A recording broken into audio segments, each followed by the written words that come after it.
Hi people, and hello my Chili Con Carnes crew, it's Chili here, the man who produces Iron From My Eyes. I'm doing a 5-minute review on Glen Campbell's newest album, Ghost of the Canvas Sessions. I was a bit hesitant when it came to writing this script, because covering such a massive artist such as Glen Campbell is rather imposing. He was considered one of the biggest and most prominent country rock artists. And I know when I've covered this genre in the past, people have felt, well...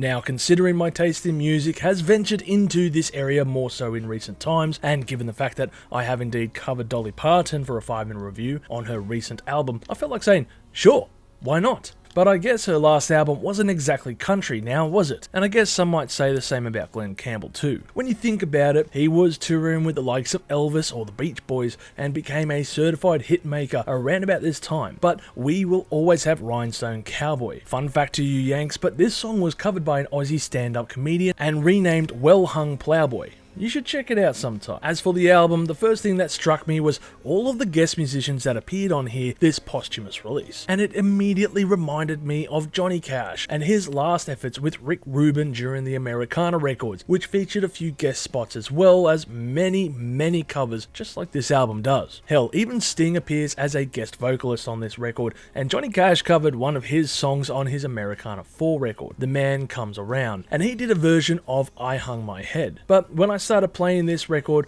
I wasn't exactly expecting the levels of grandeur that is on offer. I was expecting a much more stripped down sound as to the musicians singing this song, so I was quite surprised throughout this record, straight up. Now, Glen Campbell passed away back in 2017 after a few years of battling with Alzheimer's, which is such a messed up disease. In fact, his last record was released 2 months prior to his death and was titled Adios, and this record marks his second posthumous release, but there has been a 6-year gap, which is surprising given how much music this guy surely wrote. Some of the songs that are on offer here are There's No Me Without You, originally done by the Manhattans, which this version features a duet with Carole King, or Hold On Hope, originally done by Guided Voices, but done with Eric Church for this one. Everybody's gotta hold on, hold on.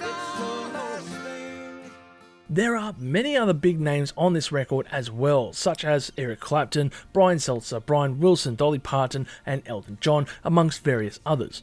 On top of this, not all the songs are covers, but a few of them are renditions of old Glen Campbell songs, such as the case with It's Your Amazing Grace, which features X. Of course, this album is brought to a close with a duet featuring Elton John on the track I'm Not Going to Miss You, which is such a bittersweet moment, and of course the perfect way to bring this album to a close. Overall, I will give this album a score of 6.5 million chilies on the spicy scale, with my favourite songs being Hold On, I'm Not Gonna Miss You, and There's No Me Without You. The Ghost sessions were recorded around the time of 2011 until 2012, which was when Glen Campbell was of course diagnosed with Alzheimer's. Knowing the adversity he would face, he still put on a brave face and got musicians of his peers together to record these songs. And I think it's a testimony to the character and himself that they all came together and banded for him. Now, I'm not entirely sure if the production has been maxed out or not, but it does sound very good, particularly for his vocals and considering his age. There may be points where it sounds a bit too over-polished, but it is still an enjoyable listen, even if it's not quite my style. So here's to you, Glen. Thank you very much for your music. If you've enjoyed this content, make sure to smash that like button, subscribe to us, and stay notified for future music-related content, because it keeps our manager happy at the end of the day. We are also on Discord, Instagram, Facebook, and all those other social platforms if you want to check us out. As always, people, you have a great day and stay spicy.